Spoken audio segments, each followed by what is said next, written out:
Bom, pessoal, boa noite. Estamos de noite aqui hoje e estamos aqui então para dar sequência àquele primeiro vídeo que eu gravei a respeito do tema da salvação fora da igreja, né? Onde a gente começou a discutir algumas coisas a respeito da doutrina do Seminaverbi, mas nesse primeiro vídeo, na verdade, nós fizemos mais como que um percurso pelo magistério da igreja, pelos padres da igreja primitiva, a fim de encontrar aí o que a gente tinha de material, né, para investigar a respeito da frase extra ecclesiam nulla salus, né? Fora da igreja não há salvação. Parece, né, que essa doutrina do Seminaverbi, que é utilizada pelos documentos do Concílio Vaticano II para colocar algumas posições a respeito de ecumenismo e diálogo religioso, aparenta que essa doutrina ela entra em um choque, uma contradição direta com esse dogma, com esse axioma, que, enfim, foi defendido pelos padres da igreja e foi defendido em inúmeros documentos, no Quarto Concílio de Latrão, Concílio de Florença, como a gente viu, e que encontra respaldo aí no pensamento escolástico tomista, né?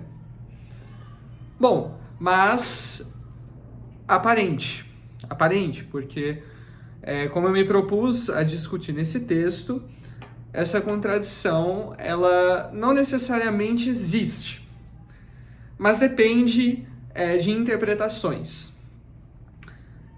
Então, nós vamos dar continuidade nessa segunda parte do texto. Vamos tratar especificamente do assunto o que é a doutrina do Seminaverbi, e nós vamos entrar também em algumas respostas a objeções que podem ser enfrentadas aí quando a gente começa a adentrar nesse território e discutir sobre a salvação fora da Igreja Católica. Então vamos dar início ao texto e conforme o texto for sendo lido, eu vou parando aqui e vou comentando se necessário.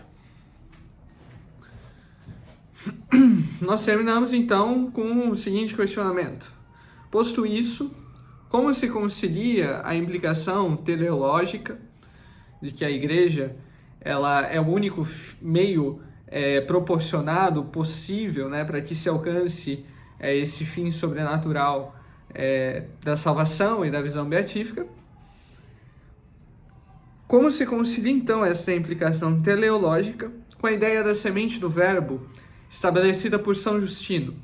Esse é o caminho que será trilhado a partir de então, a fim de melhor respondermos à aparente contradição envolvendo a própria patrística e o magistério da Igreja. O que é o Seminaverbi? A noção atual de semente do Verbo remonta a uma concepção formulada por São Justino, a de logos espermáticos, segundo a qual todo ser humano possui em si mesmo de forma inata uma semente do Verbo que pode germinar e alcançar a sua plenitude, uma vez que Deus deseja que todos os homens se salvem e cheguem ao pleno conhecimento da verdade revelada. Isso implica que, em cada cultura humana, existem sementes do Verbo disseminadas, capazes de paulatinamente frutificar e conduzir o homem à plenitude salvífica. Isto é, ao reconhecimento integral da verdade tal como foi revelada por Deus ao longo da história, de modo perfeitíssimo na pessoa de Cristo. São Justino, por sua proximidade com o estoicismo grego, escreve acerca daqueles que aderiram à doutrina estoica, observando que em determinados aspectos éticos demonstraram moderação, semelhantemente a alguns poetas gregos também, justamente por força da semente do Verbo comum a toda a humanidade. O santo chega a mencionar não apenas aquele que de algum modo, abre aspas, aqueles que de algum modo quiseram viver conforme o Verbo e fugir da maldade, fecha aspas, mas também, abre aspas, aqueles que vivem não apenas de acordo com a parte do Verbo seminal, mas conforme o conhecimento e contemplação do Verbo total que é Cristo, fecha aspas. Isso retirado do diálogo com Trifão. Com isso, São Justino evidencia a coexistência de um conhecimento parcial com um conhecimento pleno do Verbo Divino.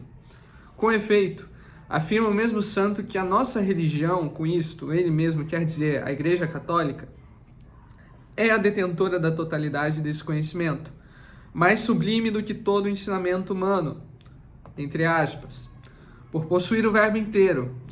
Ele reconhece, porém, que os filósofos e legisladores, aqui postos no contexto estrito da Grécia Antiga, disseram e descobriram muitas verdades, seja por investigação, seja por intuição, tendo assim alcançado apenas uma parte do verbo.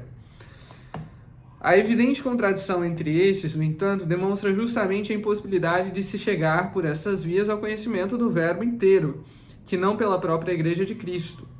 Esse último trecho, em que se destaca a contradição entre os vários pensamentos que não contemplam a totalidade da verdade revelada por Deus, refuta muitos dos pensamentos atuais que tentam afirmar uma validade universal e absoluta de todas as religiões e doutrinas, e que criticam duramente aqueles que defendem sua fé contra as doutrinas não condizentes com ela. De forma objetiva, é logicamente impossível, segundo o princípio da não contradição, de que todas as religiões estejam simultaneamente corretas em todos os aspectos. Se determinada religião afirma que a alma e o corpo são separáveis, enquanto outra afirma que a alma e o corpo não são separáveis, é certo que uma detém a verdade enquanto a outra não detém.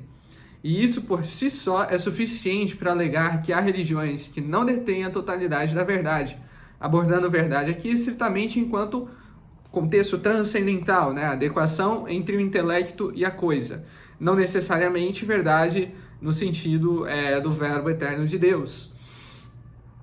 Adequatio intellectus et rei. Nesse sentido, se duas afirmações dizem respeito à mesma realidade sob o mesmo aspecto e em iguais condições, se estas se contradizem, então apenas uma delas pode ser verdadeira. Ademais, do ponto de vista tomista, o intelecto conhece a verdade quando sua ideia corresponde ao que a coisa é em si mesma. Sendo a unidade a primeira propriedade transcendental do ser, a coisa em si mesma é una, e por isso a realidade é una. Se a realidade é una, o conhecimento verdadeiro sobre ela também deve sê-lo por extensão. Por isso, é inconcebível que haja uma multiplicidade de verdades absolutas sobre a mesma coisa, segundo o mesmo aspecto.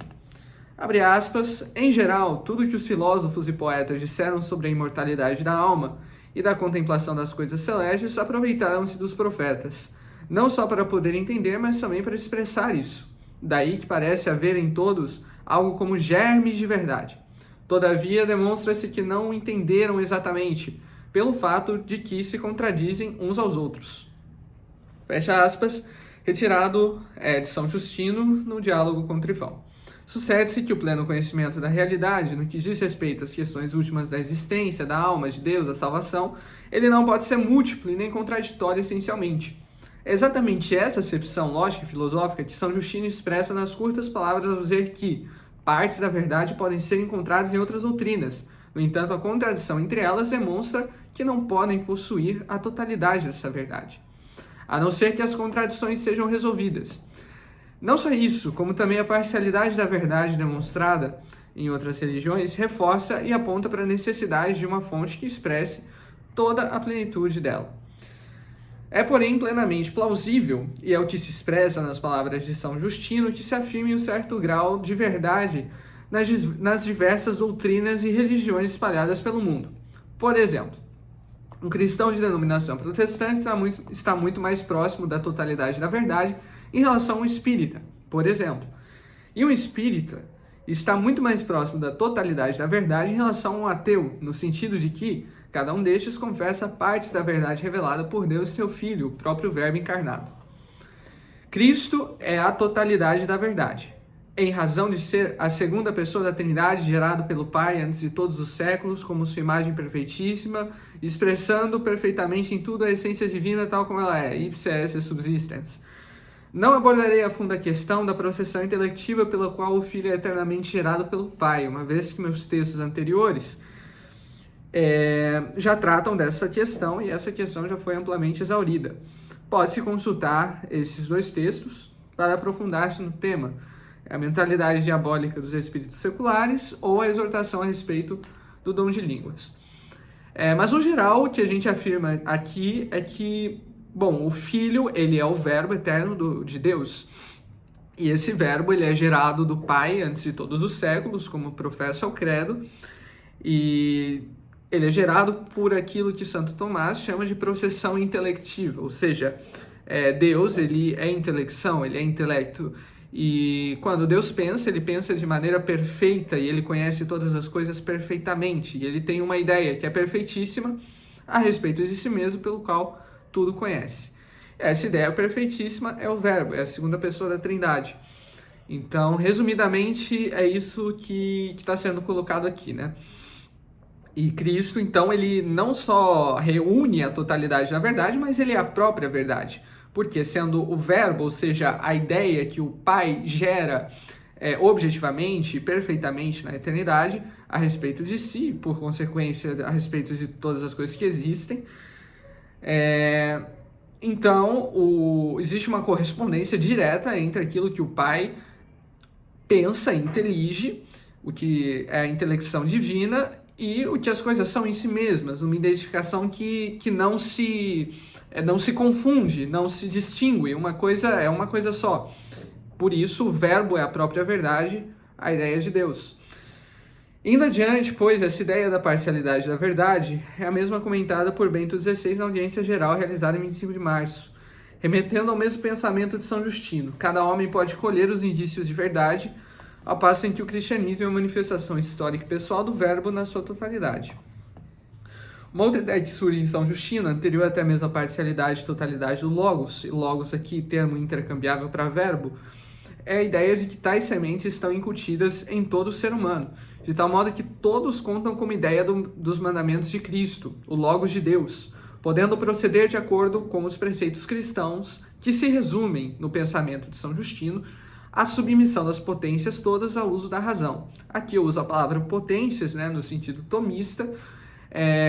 Essa palavra, obviamente, ela não é usada por São Justino, mas eu aplico o termo potências justamente porque se torna mais simples de entender. Na verdade, ele fala que todas as coisas estão submetidas ao uso da razão, o que é a mesma coisa que Santo Tomás de Aquino postula na Suma Teológica, de que as potências inferiores devem estar ordenadas às potências superiores, no caso, a potência mais elevada do ser humano, a razão.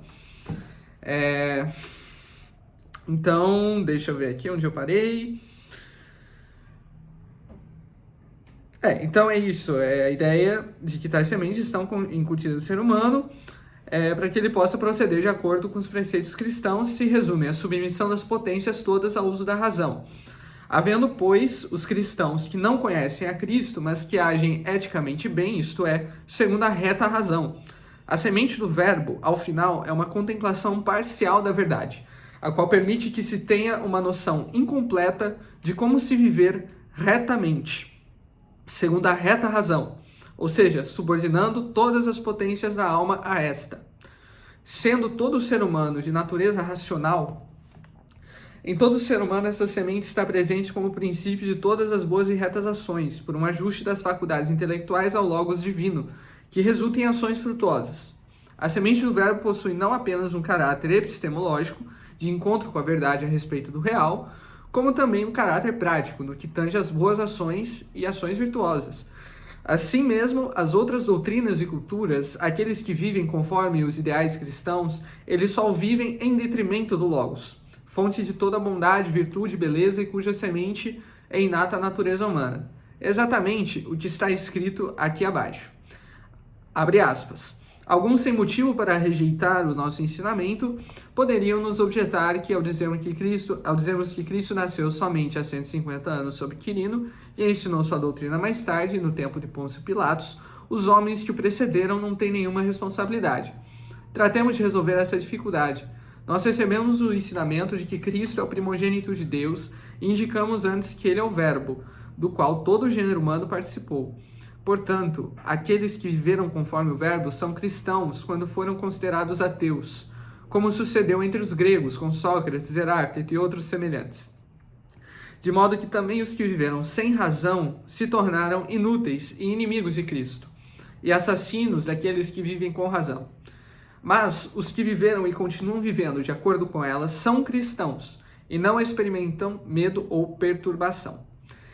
Palavras fortes, mas a gente vê aqui um claro intuito de São Justino Mártir, né? Trecho retirado do diálogo com Trifão, um claro objetivo de São Justino, na verdade, de falar daqueles que precederam a Cristo, né? Não daqueles que sucederam. Mas a ideia continua sendo aplicável também àqueles que sucederam a Cristo.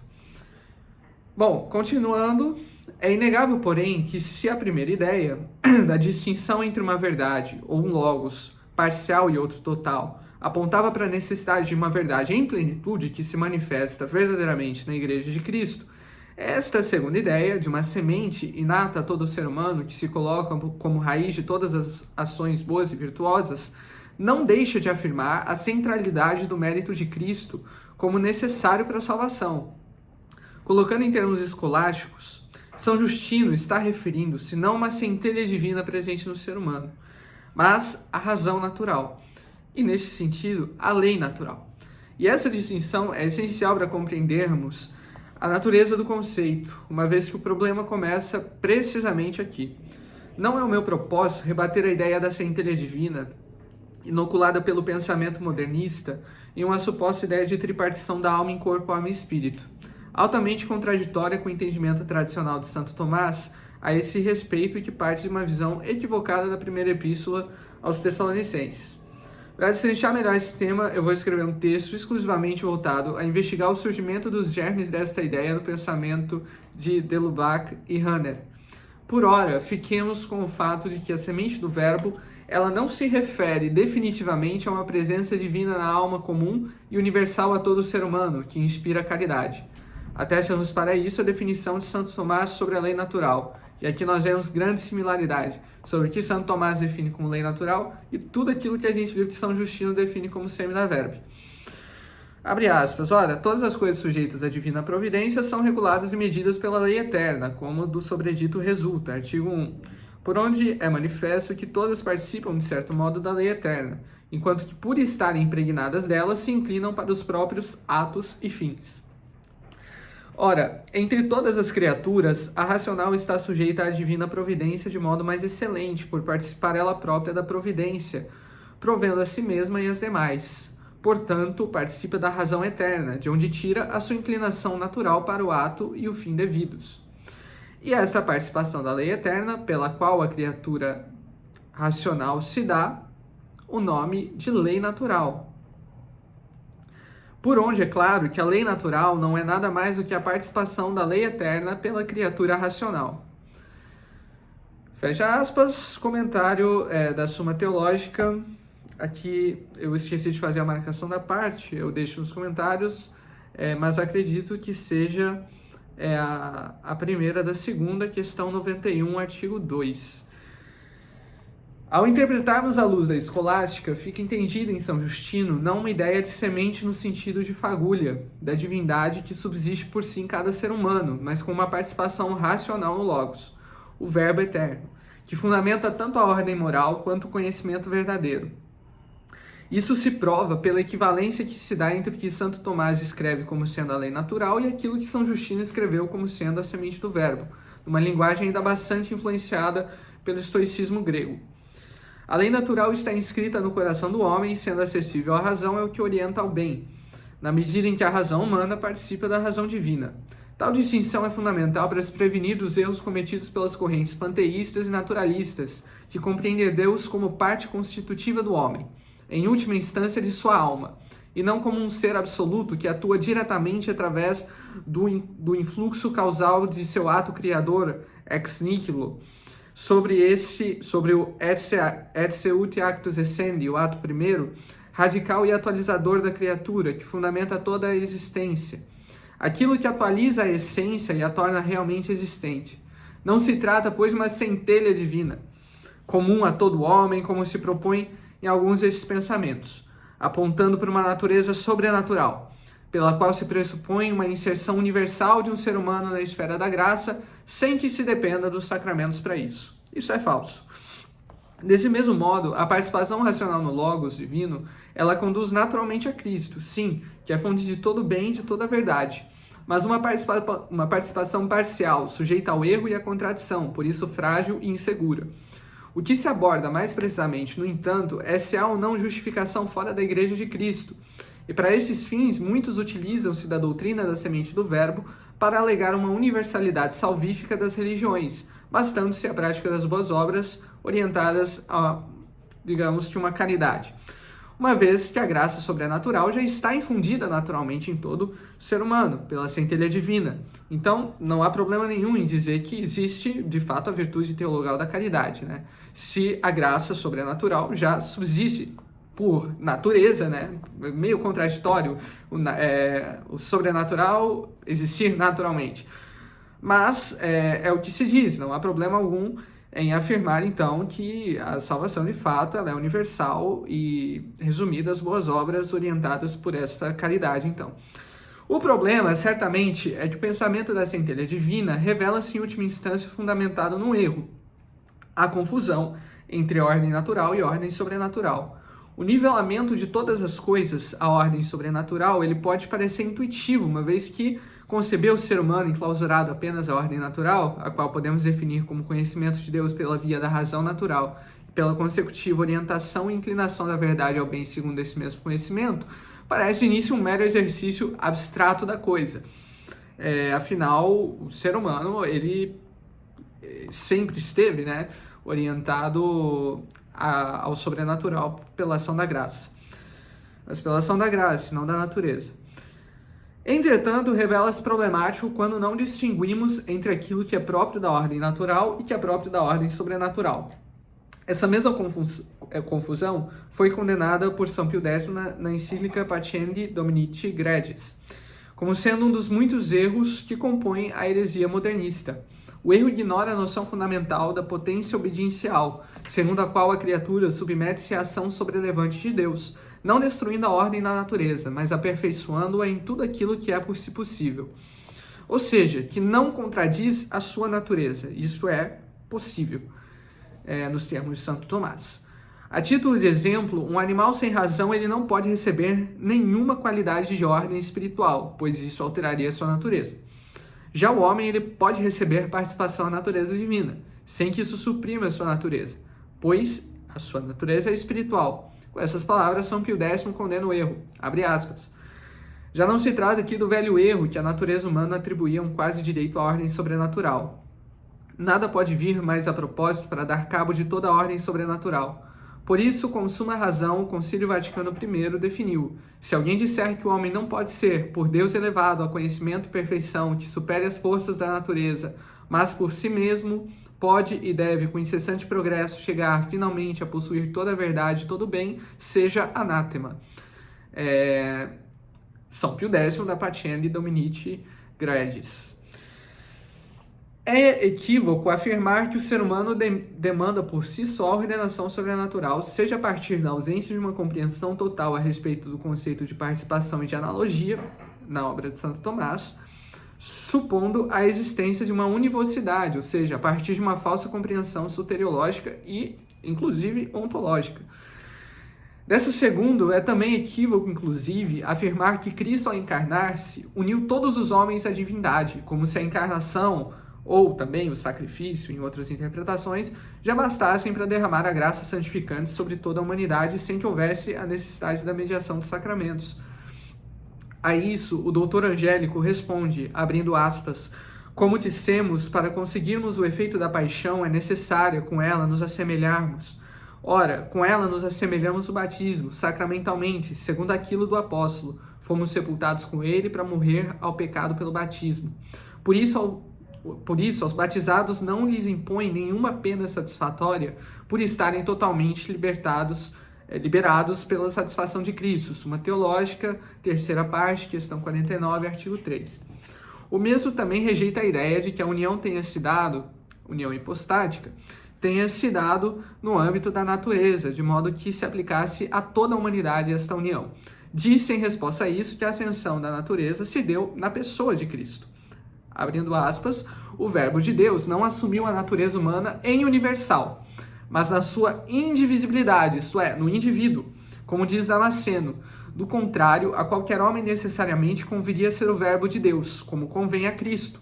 Devemos, porém, saber que não qualquer indivíduo no gênero da substância, mesmo em a natureza racional, tem a natureza de pessoa, mas só o que existe por si, não, porém, o que existe num ser mais perfeito. Embora, portanto, essa natureza seja um determinado indivíduo no gênero da substância, porque, contudo, não existe por si separadamente, mas, num ser mais perfeito, a saber, na pessoa do Verbo de Deus, é consequente que não tenha personalidade própria, e, portanto, a união se fez na pessoa. Suma Teológica, terceira parte, questão 2, artigo 2. Logo, fica constatado por Santo Tomás que o Verbo não assumiu a natureza humana de forma abstrata, ou seja, comum a todos os indivíduos, reforçando que o termo da assunção é a pessoa, e não a natureza posta de forma abstrata, pelo que está escrito aqui também. Abre aspas. Se, porém, a natureza humana fosse subsistente desse modo, não fora conveniente que o Verbo a assumisse. Primeiro, porque o termo dessa assunção é a pessoa. Ora, é contra a natureza de uma forma comum individuar-se numa pessoa. Segundo, porque a natureza comum Segundo, porque a natureza comum não se podem atribuir senão as operações comuns e universais, pelas quais o homem não merece nem desmerece. E, contudo, a assunção de que se trata foi feita para que o Filho de Deus, pela natureza assumida, merecesse por nós.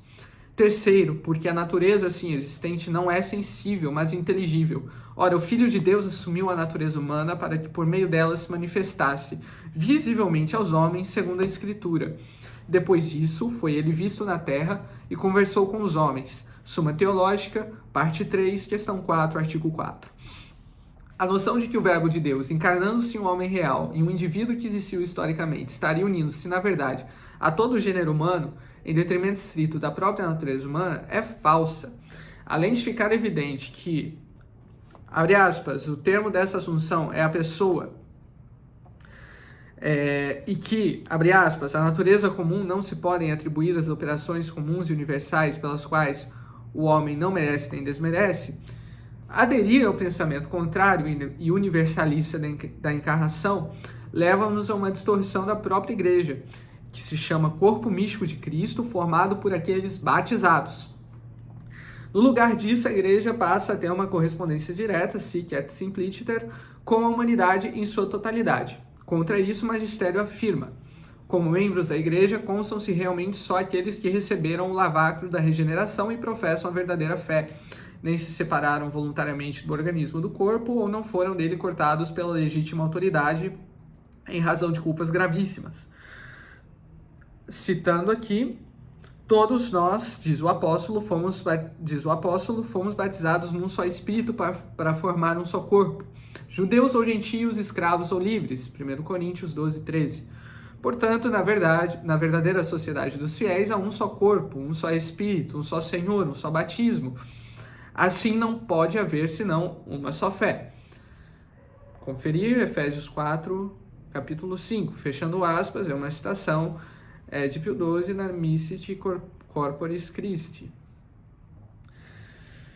Sob outro ponto de vista, é bastante claro, de acordo com a mesma fonte, que Cristo é sim uma causa suficiente e universal da remissão dos pecados, não por sua encarnação propriamente, mas por sua paixão, a qual evidentemente decorre da primeira. A encarnação por si só não deve bastar, porque, segundo Santo Tomás, compreende-se o processo de salvação como uma compra. Fostes comprados por um grande preço, dizem as Escrituras em 1 Coríntios 6,20. E de tal modo, para que fosse a compra realizada, é necessário que o montante do preço e a destinação da compra estivessem bem claros. Se alguém dá um valor maior ou menor, não há compra. Mas também é necessário que o valor seja destinado e aplicado diretamente para aquilo que é comprado. Nesse caso, a redenção do gênero humano. Dito isso, Deus poderia operar de muitas formas a redenção do gênero humano, empregando muitos meios de sofrimento, maiores ou menores. Mas foi conveniente que essa redenção fosse operada por meio do sofrimento de sua pessoa, culminada na paixão e morte. Com respeito a isso, o Dr. Angélico explica que era necessário que Cristo sofresse não por necessidade de coação, pois esse sofreu voluntariamente, e sim por uma necessidade de fim, relativamente a nós, que fomos libertados por sua paixão, relativamente ao próprio Cristo, que pelas humilhações da paixão mereceu a glória da exaltação, e relativamente a Deus, uma vez que a paixão de Cristo também já estava determinada, segundo os profetas e os livros do Antigo Testamento. Por isso, é correto dizer que não havia modo mais conveniente para a libertação humana do que a paixão de Cristo. E por quê? Santo Tomás explica. Porque pela paixão o homem toma conhecimento de quanto Deus o ama, excitando a amá-lo mais, porque esse exercício de caridade é onde se encontra a perfeição da salvação humana. Porque também pela paixão o próprio Deus nos deu o exemplo da obediência, humildade, constância, justiça e de todas as virtudes reveladas por Cristo em sua paixão e que nos são necessárias sim à salvação. Terceiro, porque Cristo não somente libertou o homem do pecado, mas lhe mereceu a graça justificante e a glória da beatitude. Quarto, também porque uma necessidade maior foi imposta ao homem de conservar-se imune do pecado diante dos terríveis sofrimentos de Cristo. Aquilo que Santo Afonso de Ligório sempre fala nas meditações, né? De que, diante do sofrimento de Cristo, nós não podemos nos resignar ao pecado, que é justamente a causa desse sofrimento, né? E quinto, e também porque contribuiu para a maior dignidade do homem, pois assim como o homem foi vencido e enganado pelo diabo, agora também o homem vence o diabo. E assim como ele mereceu a morte, pela própria morte merecida, ele passa a merecer a vida. Belíssimas palavras de Santo Tomás de Aquino. Com isso, fica evidente que a graça santificante ela é dada ao homem caído pela paixão de Cristo. Contudo, é preciso evidenciar aquilo que mais à frente Santo Tomás destaca a respeito dos efeitos da mesma paixão. Abrindo aspas, a paixão de Cristo é, como dissemos, a causa universal antecedente da remissão dos pecados. Mas é necessário aplicá-la a cada um a fim de delir os próprios pecados, o que se dá pelo batismo, pela penitência e pelos outros sacramentos, que tiram a sua virtude da paixão de Cristo, como a seguir se dirá. Suma Teológica 3, questão 49, artigo 1. É sumamente implausível considerar que a redenção já é realizada para cada homem a partir já e tão apenas do advento da encarnação e da paixão de Cristo, sem a necessidade da fé, do batismo e das boas obras, como se a redenção fosse garantida a todos em decorrência de uma presença ontológica da graça santificante em cada homem. Afirmar esta ausência de necessidade é negar o pecado original, uma vez que, abre aspas, a culpa original se transmite a todos os originados de Adão pelo movimento de geração. Suma Teológica, segunda da segunda, questão 81, artigo 3, do qual apenas o batismo que, abre aspas, livra do reato do pecado original e faz a alma recuperar a graça no respeitante à alma, também segunda da segunda, questão 81, artigo 3, somente esse batismo pode libertar a considerar que, abre aspas, a todo batizado é comunicada a paixão de Cristo como remédio, como se esse próprio batizado a tivesse sofrido e tivesse satisfação suficiente por todos os pecados de todos os homens. Logo, o batizado fica livre totalmente do reato da pena que deveria sofrer por causa do pecado. Suma Teológica, terceira parte, questão 69, artigo 2. Toda essa explanação é bastante suficiente já para nos indicar que a obra da salvação, que se divide entre a justificação, do que compete ao perdão dos pecados, ao dom da graça santificante, à infusão das virtudes teologais da fé, esperança e caridade, e o merecimento da glória eterna, o qual consiste na visão beatífica, é fruto da paixão de Cristo e do seu sacrifício na cruz, que se dá em ordem sobrenatural. Mais ainda, que apesar de ser a causa universal da remissão dos pecados, o ato salvífico em si, completo e suficiente para redimir todos, redenção objetiva, requer um meio para aplicar seus efeitos na realidade pessoal, onde a salvação se torna efetiva em cada pessoa, em tempo e história, redenção subjetiva. Com efeito, a justificação dos pecados mediante a infusão da graça só pode ser causada por Deus. Abre aspas, Deus infunde nos seres, que move a consecução de um bem sobrenatural eterna, certas formas ou qualidades sobrenaturais pelas quais os move, suave prontamente a consecução do bem eterno, por onde o dom da graça é uma certa qualidade. Suma Teológica, primeira da segunda, questão 110, artigo 2. na medida em que o mérito da vida eterna não é uma disposição natural do ser humano, inoculada já nele. Pois também está escrito, abre aspas, o homem sem a graça não pode praticar obras iguais às que praticaria auxiliado por ela. Porque quanto mais perfeito é o princípio da ação, tanto mais perfeita é essa. A objeção colheria suposta, em ambos os casos, a igualdade da ação. Suma Teológica 1ª da 2ª, questão 114, artigo 2. Nessa mesma ordem, o conhecimento de Deus e a busca por ele pode dar-se de duas formas, pela forma natural e pela forma sobrenatural. Natural quando relacionados às potências naturais do ser humano, sobrenatural quando tais potências são elevadas pela graça, sem destruição. A graça não destrói a natureza. Explica que a graça cria em nós as disposições adequadas mediante a justificação para que nos orientemos ao fim sobrenatural, que é a visão beatífica, fim que ultrapassa as disposições das potências naturais da alma, como nós já vimos. Tal orientação passa pela elevação do intelecto à verdade absoluta e da vontade ao bem supremo, ao sumo bem que é Deus.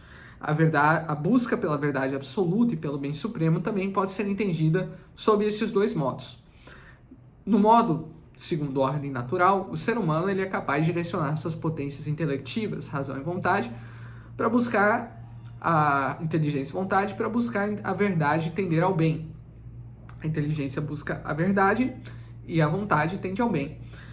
Ainda que de forma limitada e imperfeita, conhecendo Deus como causa primeira e como fim último de maneira indireta, como que por reflexos de suas obras na criação. E aperfeiçoando-se nas virtudes cardeais, isto é, justiça, fortaleza, temperança, prudência e nas demais virtudes humanas. No que diz respeito à elevação do intelecto, segundo a ordem sobrenatural, o fim último do homem e também a plenitude da sua felicidade é a visão da essência divina, a qual excede as capacidades naturais do intelecto humano e requer essa elevação pela graça, tal como se constata abaixo, abre aspas. Pois a perfeição última da criatura racional está no que é princípio da sua existência, e um ser é perfeito na medida em que atinge o seu princípio. Além disso, tal opinião é também contrária à razão, pois é íncito no homem o desejo natural de conhecer a causa, depois de conhecido o efeito, nascendo daqui a admiração. Se, portanto, a inteligência da criatura racional não pudesse atingir a causa primeira das coisas, seria vão o desejo da natureza, por onde devemos admitir, pura e simplesmente, que os bem-aventurados veem a essência de Deus. Em outra parte, o Dr. Angélico nos afirma que a fé é justamente o início da vida eterna, e aqui nós devemos compreender a vida eterna exatamente como a visão beatífica da qual gozam os bem-aventurados. Embora a fé não nos proporcione a visão plena da essência de Deus, ela é capaz de nos unir a Ele de forma mais superior que nos seria possível unir pela razão natural, uma vez que Deus infunde a fé pela graça. Nas palavras de Santo Tomás, abre aspas, é a fé um hábito da mente pela qual começa a vida eterna em nós e que faz a inteligência assentir ao que não aparece. Fecha aspas. Faz-se necessário ordenar-se aos objetos das virtudes pelas quais se aperfeiçoa a vontade, de modo que o objeto da fé e o objeto da esperança seja o bem supremo. A fé tem como objeto a verdade primeira de fato, todavia não salva por si mesma, uma vez que ela depende da caridade, que lhe serve de forma. Tudo age pela sua forma, isto é, o fogo queima por ser quente, tal como a faca corta por estar afiada. A fé mesma é um ato do intelecto que adere a Deus como verdade revelada. Mas a salvação exige não só crer em Deus, mas tê-lo como seu fim último. E isso é próprio da vontade e não do intelecto. Portanto, para que o ato de fé seja ordenado ao fim sobrenatural que lhe é previsto, a fruição de Deus na vida eterna, ele precisa ser informado pela caridade, que une o homem a Deus e que dá à fé o seu caráter salvífico a nível de amizade, como expõe Santo Tomás. Abre aspas. Só um minuto. Abre aspas. Mas também não basta a benevolência para haver a amizade. É preciso um certo amor mútuo, porque um amigo é amigo de seu amigo. Ora, essa mútua benevolência se funde em alguma comunicação. E tal é o caso do homem que comunica com Deus, porque ele nos comunica a sua felicidade. E dessa comunicação em que há de fundar-se a amizade, diz a Escritura: fiel é Deus, pelo qual fostes chamados à companhia de seu Filho. Ora, o amor fundado nessa comunicação é a caridade, por onde é manifesto que a caridade é a amizade entre o homem e Deus. Em vista disso, é impossível chegar à beatitude sem a caridade, porque a beatitude é a união do homem com Deus, e essa união se faz pelo amor. A questão que se interpõe aqui, ao tratarmos a semente do verbo, refere-se mais precisamente a essa relação entre a fé e a caridade. É bastante claro que as demais religiões podem chegar ao conhecimento parcial a respeito da verdade primeira e absoluta. Por exemplo, os judeus acreditam em uma parcela dessa verdade, mas recusam a Cristo como único Salvador. Os budistas e os hinduístas reconhecem a necessidade de superação do sofrimento, elemento constitutivo da doutrina de Nosso Senhor. Entretanto, recusam muitas vezes essa ideia teísta de Deus. Um Deus criador, um Deus que intervém através da sua providência e vem mais como uma força sobrenatural. A pergunta que naturalmente decorre dessas observações é a seguinte: se a caridade é indispensável à salvação, é possível que um não cristão que não conheça Cristo de modo explícito possa possuir a caridade? E se sim, como tal caridade pode existir sem o conhecimento da fé plena, ou sem a incorporação visível à igreja? A caridade é simplesmente boas obras? Uma pessoa pode se salvar por praticar o bem sem conhecer a Cristo? Pode existir a salvação através de elementos contidos em outras religiões e em outras doutrinas que negam parcial ou totalmente a verdade guardada pela Igreja Católica? Essas são algumas questões a serem abordadas a seguir. Então, nós adentramos na primeira resposta sobre a caridade. É uma resposta relativamente curta, bom, mais ou menos curta, e por ser mais ou menos curta, já está dando 41 minutos, eu vou separá-la, então, desta parte onde nós discutimos a questão da semente do verbo. Bom, fica claro aqui, basicamente, que a semente do verbo... São Justino, ele está no período da patrística, e os patrísticos, eles carecem de um vocabulário filosófico, teológico acurado. Então, eles recorrem a muitas metáforas, e é o caso de São Justino, que recorre a essa metáfora. A semente é uma metáfora, né? Não existe literalmente uma semente dentro de cada pessoa, para exprimir essa tendência que tem o homem, devido à sua razão natural, de alcançar certos aspectos da verdade e de corresponder, assim, à lei natural da qual toda criatura que é dotada de razão participa. Mas é importante a distinção da ordem sobrenatural, porque na medida em que a gente toma a semente do verbo como sendo já um influxo sobrenatural da graça, isso é problemático. Porque se São Justino diz que todo homem, por natureza, de forma inata, ele tem em si a semente do verbo, isso significa, então, que se a semente do verbo for o influxo da graça, todo homem, por natureza, apenas pelo fato de ter sido criado, ele recebe o influxo da graça. O que é falso. O homem decaído do pecado original, ele não tem a graça, ele recebe pelo batismo, porque o batismo transmite justamente a graça em virtude do sacrifício de Cristo. Recebe a graça habitual, que atua então, como a gente tinha colocado no outro vídeo, como esse hábito entitativo, né, uma qualidade acidental da alma, e isso é importante dizer. A graça, ela não é uma qualidade substancial, não faz parte da substância do ser, mas sim faz parte do ser enquanto um acidente relativo a ele. E o acidente pode ou não estar. Então, sendo a graça uma qualidade acidental que, sim, transforma o ser, não apenas os seus atos externos, mas transforma intimamente o ser, e nós vamos entender como daqui para frente, fica problemático a gente admitir que a semente do verbo ela tem caráter sobrenatural. Então, as questões que a gente vai responder são essas. A caridade, ela é simplesmente boa obra? Uma pessoa pode se salvar por praticar o bem sem conhecer a Cristo? Pode existir salvação através dos elementos de verdade contidos em outras religiões, em outras doutrinas, que negam uma parte ou a verdade inteira?